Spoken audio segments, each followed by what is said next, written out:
नमस्कार. मी कौस्तुभ छायदेव अरुणमाळी तुम्हा सर्वांचं संडे स्पेशलमध्ये स्वागत करतो.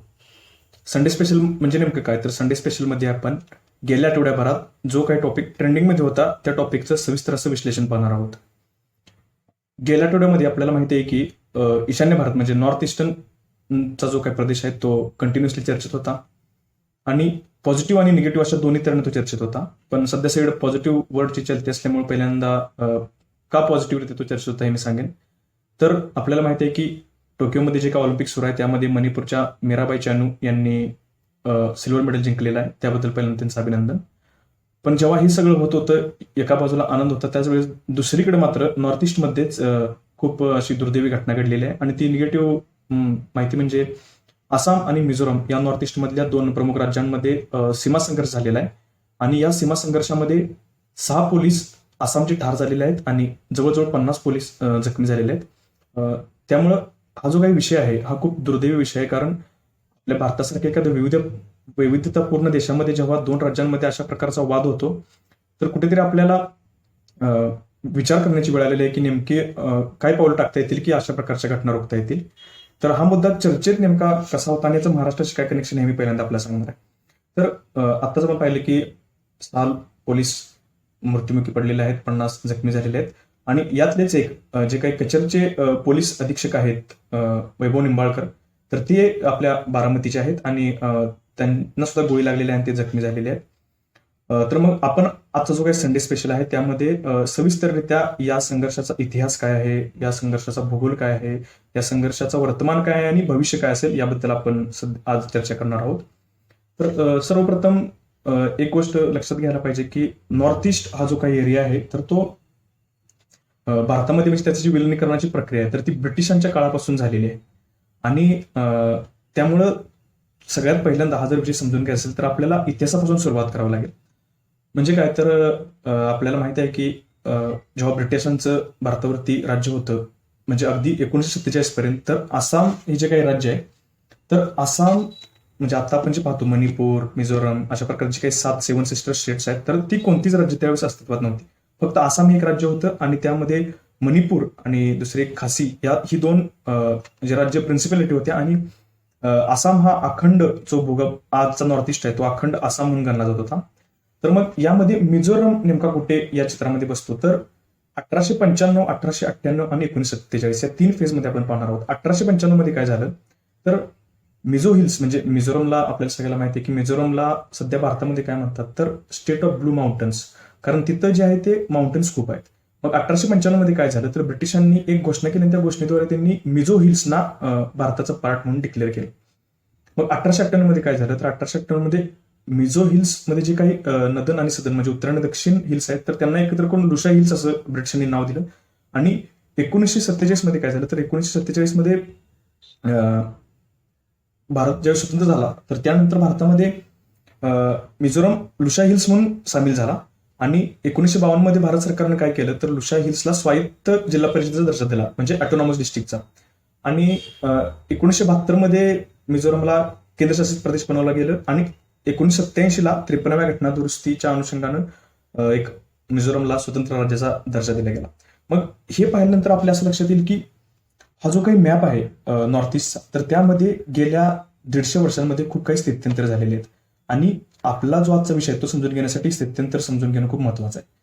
कारण मिझोराम या राज्यांमध्ये प्रामुख्यानं कोण राहतात, तर तिथं प्रामुख्यानं ट्रायबल लोक राहतात आणि ट्रायबल लोकांना स्वतःची जी काही स्वतंत्रता आहे त्याबद्दलचं प्रेम खूप असतं. त्यामुळं काही गोष्टींमध्ये म्हणजे जमीन असेल किंवा वन असतील या गोष्टींबद्दल ती लोक खूपच, किंवा त्यांच्या रूढी परंपरा असतील याबद्दल ती लोक खूपच सेन्सिटिव्ह असतात. त्यामुळं हा पूर्ण इश्यू सॉल्व्ह करताना आपल्याला त्या दृष्टीने सुद्धा विचार करणं गरजेचं आहे. इथं आपण पाहू शकतो की आसाम हे जे काही राज्य आहे तर आसामच्या जी काही बॉर्डर आहे तर ती 7 स्टेटना म्हणजे इथं चिकटलेली आहे असं आपल्याला दिसेल. त्यातली बाकीची 6 जी काही स्टेट्स आहेत तर ती नॉर्थ ईस्ट मधलीच आहेत आणि 7वं म्हणजे वेस्ट बेंगॉल. सोबतच आसामची जी काही बॉर्डर आहे ती भूटानला सुद्धा लागत आहे, नाहीतर बांगलादेशला सुद्धा लागत आहे. त्यामुळं आसामला आपण काय म्हणतो, तर आसामला गेटवे टू नॉर्थ ईस्ट असं भारतामध्ये म्हटलं जातं. आणि हा जो काही भाग आहे तो भारताच्या सामरिक दृष्ट्या म्हणजे स्ट्रॅटेजिक दृष्ट्या सुद्धा खूप महत्वाचा आहे, कारण इथूनच आपली जी काही ऍक्ट ईस्ट किंवा लुक ईस्ट जी पॉलिसी आहे तर त्यासाठी सुद्धा नॉर्थ ईस्टचा एक इव्हन आपलं साऊथ एशियाशी जो आपला काही कनेक्ट आहे त्यासाठी सुद्धा नॉर्थ ईस्ट आणि आसाम आपल्यासाठी खूप महत्वाचे आहेत. आता आपण पाहणार आहोत की नेमका आसामचा किंवा नॉर्थ ईस्टचा भूगोल काय. तर आसाम आणि मिझोराम यांच्या दरम्यान जी काही बॉर्डर आहे तर ती 165 किलोमीटरची आहे. एक्झॅक्टली म्हणाल तर 164.6 किलोमीटरची बॉर्डर आहे.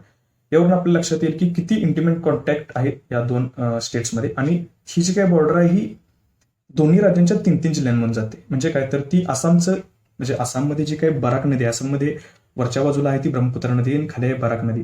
मग बराक नदीचं जे काही खोरं आहे तर ते आसामचे जे काही 3 जिल्हे आहेत म्हणजे कचर, हैलाकांडी आणि करीमगंज हे जे 3 जिल्हे आहेत तर ह्या 3 जिल्ह्यांच्या मधून मिझोरामची बॉर्डर जाते. आणि मिझोरामच्या बाजूने मामित, आयझोल आणि कोलासिब हे काही जे 3 जिल्हे आहेत त्यामधून ही सीमारेषा जाते. त्यामुळे जी काही सीमा आहे तर ही दोन्ही राज्यांच्या 3-3 जिल्ह्यांमधून जाते.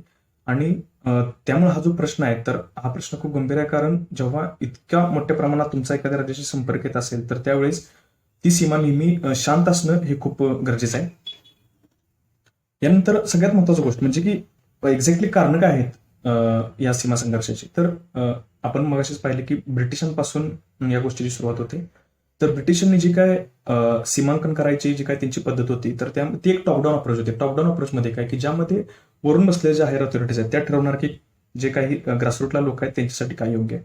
तर ही पद्धत कुठेतरी या गोष्टीला घातक ठरलेली आहे, कारण ब्रिटिशांनी जी काय त्यांची या संदर्भातली नोटिफिकेशन काढलेली आहे त्या नोटिफिकेशनमध्ये त्यांनी ब्रिटिशांनी संदर्भात 2 नोटिफिकेशन काढले. पहिलं नोटिफिकेशन काढलं होतं 1875 साली, आणि जे त्यांनी काढलं होतं कशाच्या अंतर्गत तर तो जे काही आपला Bengal eastern frontier regulation act 1873चा, तर त्यानुसार त्यांनी 1875 साली घोषणा केली. आणि त्यानुसार त्यांनी कचरचं मैदान म्हणजे जे काही आसाममध्ये कचरचं मैदान म्हणजे कुठलं तर जी बराक जी नदी आहे ती कचर जिल्ह्यातून जिथे जाते तर ते मैदान म्हणजे कचरचं मैदान आणि लुशाईल्स मध्ये एक सीमा निश्चित केली होती.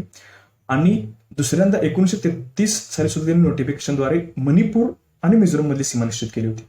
मग यामुळे झालं काय तर आसाम म्हणते की 1933चा जो करार आहे ती खरी बाउंड्री आहे आणि जी बॉर्डर आहे, आणि मिझोराम म्हणते की 1875 साली जे काही नोटिफिकेशन आहे त्यानुसार आहे ती बॉर्डर आहे. म्हणजे काय तर दोन्ही स्टेटचं बॉर्डर बद्दलचं परसेप्शनच वेगळं आहे.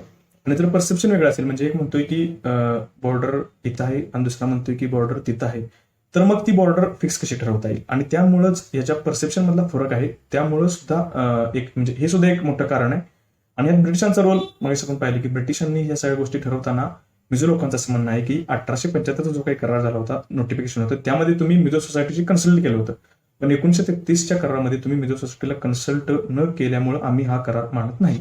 यानंतर तिसरं सगळ्यात महत्वाचं कारण म्हणजे परवाच आपण पाहिलं असेल की आसामचे जे काही चीफ मिनिस्टर आहेत माननीय हिमंत बिस्वा शर्मा, त्यांनी असं म्हटलं की हा जमिनीचा विवाद नाहीये तर हा राखीव वनांसाठीचा म्हणजे रिझर्व्ड फॉरेस्ट आहे त्यासाठीचा विवाद आहे. तिथं आसाममध्ये जे काही करीमगंज डिस्ट्रिक्ट आहे त्यामध्ये सिंगला राखीव फॉरेस्ट आहे. सिंगला हे एक म्हणजे रिझर्व्ड फॉरेस्ट आहे. आणि आसाम सरकारचं असं म्हणणं आहे की रिझर्व्ड फॉरेस्ट आहे. पण मिझो लोकांचं काय म्हणणं आहे की आम्ही गेले 150 वर्ष तिथे शेती करतोय. आणि म्हणजे याची जर पार्श्वभूमी पाहिली तर ट्रायबल लोक जे आहेत ते आपल्याला माहिती आहे की प्रामुख्याने त्यांचा शेती करण्याचा जो प्रकार आहे तो झूम शेती म्हणतात त्याला. म्हणजे काय की म्हणजे स्लॅश अँड बर्न म्हणजे काय की एका ठिकाणी झाडं बर्न करायची, तिथं शेती करायची, काही दिवसांनी ती जमीन नापीक झाली की तिथून निघायचं आणि दुसऱ्या ठिकाणी जाऊन पुन्हा शेती करायची. मग मिझो लोक काय करतात तर जेव्हा एखाद्या ठिकाणची जमीन त्यांना नापीक झाली असं वाटते तेव्हा ते दुसरीकडे जातात. आणि दुसरीकडे म्हणजे कुठं तर ते ह्या सिंगला राखीव क्षेत्रामध्ये जातात. त्यामुळं मिझो लोकांची जी काही झूम शेती करण्याची पद्धत आहे म्हणजे स्लॅश अँड बर्न शेती तर ती सुद्धा कुठेतरी या गोष्टीला कारणीभूत आहे. आणि त्यामुळं काय होतं की जेव्हा इकडची लोक मिझोरामची लोक आसाममध्ये येतात तर तिथली लोक त्यांना विरोध करतात. आणि कसं आहे की शेवटी तिथलं जे काही प्रशासन आहे तर ते त्या राज्यांसाठी वर्क करत असल्यामुळे जेव्हा लोकांवरती काही अडचणी येतात तर ते प्रशासन सुद्धा त्यामध्ये इन्व्हॉल्व्ह होतं आणि प्रशासन सुद्धा त्यांना सपोर्ट देतं. त्यामुळे ही लढाई लोकांमध्ये न राहता प्रशासनामध्ये लढाई होऊन जाते. पण खरोखरच ही खूप दुर्दैवी घटना आहे. हे झालं फक्त आसाम आणि मिझोराम दरम्यानच. पण आपण ओव्हरऑल जर भारताच्या कंटेक्समध्ये विचार केला तर भारतामध्ये जे काही इंटरस्टेट डिस्प्यूट्स आहेत म्हणजे आता बॉर्डर डिस्प्यूट हा इंटरस्टेट डिस्प्यूटचा एक सबपार्ट झाला. पण असे बाकीचे जे काही म्हणजे इंटरस्टेट डिस्प्यूट्स आहेत त्याबद्दल आपण म्हणजे भारतातले त्याबद्दल माहिती होती. पहिलं म्हणजे काय की सीमेचा मुद्दा म्हणजे आपण जे पाहिले की बॉर्डर डिस्प्यूट, तर त्यामध्ये प्रामुख्याने आपल्याला कर्नाटक आणि महाराष्ट्राचा उल्लेख करावा लागेल. कर्नाटक आणि महाराष्ट्रामध्ये गेल्या अनेक वर्षांपासून बेळगाव संदर्भात विवाद सुरू आहे. तर यामध्ये दोन्ही राज्यांनी बेळगाववरती दावा केलेला आहे आणि सध्या त्या दावा कोर्टात सुद्धा त्याबद्दलची म्हणजे केस गेलेली आहे. त्यानंतर दुसरं म्हणजे ईशान्य क्षेत्र पुनर्गठन कायदा 1971 म्हणजे काय तर नॉर्थ ईस्टर्न रिजनच्या रिऑर्गनायझेशन जो काही 1971चा ऍक्ट आहे त्यामध्ये काय झालं की वेगवेगळे स्टेट्स नवीन फॉर्म केले गेले आणि त्यामध्ये नवीन राज्यांची निर्मिती झाली. तर यामध्ये काय झाले, आसाम आणि नागालँडमध्ये सुद्धा खूप मोठा सीमाविवाद आहे. तसं आसाम आणि मेघालयमध्ये आता आपल्याला लक्षात की आसाम इथे सगळीकडे कॉमन आहे. कशामुळे, तर कारण इंडिपेंडन्स पर्यंत आसाम हे पूर्ण नॉर्थ ईस्टमध्ये एकच स्टेट होतं. जर दोन फक्त प्रिन्सिपॅलिटी सोडल्या तर फक्त आसाम होता. त्यामुळं आसामचा जवळजवळ सगळ्या जे काय वाद आहेत त्यामध्ये आसाम इन्व्हॉल्व आहे. त्यानंतर दुसरा महत्वाचा मुद्दा म्हणजे स्थलांतराचा मुद्दा. आपण पाहतो की बऱ्याचदा म्हणजे जेव्हा बाहेरच्या राज्यातील म्हणजे महाराष्ट्रामध्ये सुद्धा युपी असेल, बिहार असेल, वेस्ट बेंगॉल असेल किंवा साऊथ इंडिया असेल, इकडून लोक येतात. तर आपण बऱ्याचदा ऐकले की त्यांच्यावर हल्ला झाला, काय झालं. तर जी सन ऑफ सॉइल्स ही जी एक कन्सेप्ट आहे म्हणजे ज्यामध्ये की जी लोक इथं आहेत त्या लोकांचंच इथं राज्य आहे. तर त्यामुळे सुद्धा बऱ्याच वेळा प्रॉब्लेम निर्माण झालेला आपण पाहिलेला आहे. आणि सगळ्यात महत्वाचा तिसरा पॉईंट जो नेहमी चर्चेत असतो तो म्हणजे आपल्या ज्या काही इंटरस्टेट रिव्हर्स आहेत म्हणजे आता कावेरी असेल, कृष्णा असेल, गोदावरी असेल, तर ह्या भारतातल्या जवळजवळ सध्या भारतामध्ये 9 असे विवाद सुरू आहेत वेगवेगळ्या नद्यांचे. आणि त्या संदर्भात जे काही ट्रिब्युनल्स आहेत तर ट्रिब्युनल्स त्या संदर्भात न्याय करण्यासाठी काम करत आहेत. यानंतर ही झाली म्हणजे आताची सध्याची स्थिती. आता आपण पाहणार आहोत की ह्याच्यावरती उपाय काय करता येतील, जो काही सगळ्यात महत्वाचा मुद्दा म्हणजे हे जे सगळे विवाद आपण पाहिले, पण हे विवाद सोडवता कशा प्रकारे येतील. तर हे विवाद सोडवण्यासाठी सगळ्यात पहिला म्हणजे आपण टेक्नॉलॉजीचा उपयोग करू शकतो. कसं, तर आपण म्हटलं की म्हणजे ब्रिटिशांची जी काही पद्धत त्यामध्ये काय होती, समजा कुठे रिव्हर आहे, कुठं माउंटेन आहे, अशा प्रकारे त्यांनी डिवाइड केले होते वेगवेगळ्या स्टेट्स किंवा वेगवेगळ्या टेरिटरी. पण सध्या कसं आहे की एकदम एक्झॅक्ट आणि प्रिसाईज जर आपल्याला सीमांकन करायचं असेल तर आपल्याला सॅटेलाइट मॅपिंगचा वापर करता येईल आणि त्यानुसार आपण सीमा निश्चिती करू शकतो. त्यानंतर दुसरी गोष्ट म्हणजे की भारताचं जे काही संविधान आहे त्यामध्ये आर्टिकल 263 जे आहे ते इंटरस्टेट काउन्सिल बद्दल बोलतं. इंटरस्टेट काउन्सिल म्हणजे काय, तर ज्यामध्ये सेंटर आणि वेगवेगळे स्टेट एकत्र येतात आणि जे काही कॉमन इंटरेस्टेड टॉपिक आहेत त्यावरती चर्चा होते, त्यावरती डिस्कशन होतात. मग कोऑपरेशन आणि कोऑर्डिनेशनसाठी इंटरस्टेट काउन्सिल जर केली तर त्यामध्ये वेगवेगळे राज्य एकत्र येतील, केंद्र सरकार एकत्र येईल आणि ते जे काही असे कॉमन मुद्दे आहेत किंवा विवादाचे मुद्दे आहेत त्यावरती चर्चा करून कॉर्पोरेशनद्वारे हे मुद्दे सोडवले जातील. तसाच तिसरा एक पॉईंट आहे तो म्हणजे झोनल काउन्सिलचा. झोनल काउन्सिल म्हणजे काय, तर आपला जो काही स्टेट रिऑर्गनायझेशन ऍक्ट आहे 1956चा, तर त्यावेळेस मोठ्या प्रमाणात भारतामध्ये राज्यांची निर्मिती झाली आणि राज्यांचं रिऑर्गनायझेशन झालं. तर ज्यावेळेस हा सगळा विवाद सुरू होता भाषेच्या आधारावरती राज्यांची निर्मिती व्हावी, तर त्यावेळेस तेव्हाचे तत्कालीन माननीय पंतप्रधान जवाहरलाल नेहरू यांनी असं सुचवलं की राज्यांमध्ये सुद्धा एक प्रकारचं कॉपरेशन असावं म्हणून आपण एक झोनल काउन्सिल केली पाहिजे. आणि तशा प्रकारच्या 5 झोनल काउन्सिल ह्या 1956 ऍक्टच्या अंतर्गत आहेत. आणि नॉर्थ ईस्टसाठी एक वेगळी झोनल काउन्सिल आहे जी 1972 मध्ये निर्माण केलेली आहे. तर यामध्ये काय असतं, झोनल काउन्सिलमध्ये होम मिनिस्टर असतात, ते याचे अध्यक्ष असतात आणि बाकीचे जे काही त्या झोनमधले स्टेट्स आहेत त्याचे चीफ मिनिस्टर देत असतात. एक वर्षासाठी चीफ मिनिस्टर उपाध्यक्ष असतात आणि यामध्ये जे काही स्टेट्सचे विवादाचे कॉर्पोरेशनचे मुद्दे आहेत त्यावर चर्चा होते आणि त्यातून समन्वयाद्वारे निर्णय घेतला जातो. वरती आपण जे काही इंटरस्टेट म्हणजे काउन्सिल बघितली आर्टिकल 263 अंडर, त्याचे अध्यक्ष मात्र पंतप्रधान असतात आणि त्यामध्ये सुद्धा सगळ्या राज्यांचे चीफ मिनिस्टर, त्यानंतर ज्या काही लेजिस्लेटिव्ह काउन्सिल आहेत म्हणजे union territory with legislative council त्यांचे सुद्धा चीफ मिनिस्टर असतात. ज्या राज्यांमध्ये युनियन टेरिटरी त्यांचे गव्हर्नर असतात. त्यामुळे इतर सगळ्या राज्यांना एकत्र यायला स्कोप आहे आणि जसं म्हणतात की लोकशाहीमध्ये प्रत्येक गोष्टी संवादाद्वारे सोडवता येते. तर या दोन्हीचा वापर करून आपण ते निश्चित करू शकतो. आणि सगळ्यात महत्वाचा पॉईंट म्हणजे असं आहे की जेव्हा भारताबद्दल बोललं जातं, भारताबद्दल आणि भारतातल्या राज्यांबद्दल, तेव्हा असं म्हणतात की इंडियाचा जो काही फेडरलिझम आहे त्याचं जे काही फीचर आहे ते म्हणजे हा कोऑपरेटिव्ह फेडरलिझम आहे. कोऑपरेटिव्ह फेडरलिझम म्हणजे काय, तर सगळ्यांनी एकत्र येऊन कोऑपरेशननं हा फेडरलिझम पुढे न्यायचा आहे, चालवायचा आहे, वाढवायचा आहे. तर मग यामध्ये काय, केंद्र आणि राज्य यांनी एकत्र येऊन आणि वेगवेगळ्या राज्यांनी एकत्र येऊन जे काही आपली सहकारी संघ राज्याची म्हणजे कोऑपरेटिव्ह फेडरलिझमची नीती आहे त्याचं पालन केलं पाहिजे. आणि जर ते केलं तर अशा प्रकारचे विवाद आपल्याला टाळता येतील, जिथं आहे तिथे ते नक्कीच सोडवता येतील. आणि शेवटी मी एवढीच अपेक्षा करतो की लवकरात लवकर सॉल्व्ह होईल आणि मिझोराम आसाम बॉर्डरवरती शांती नांदेल.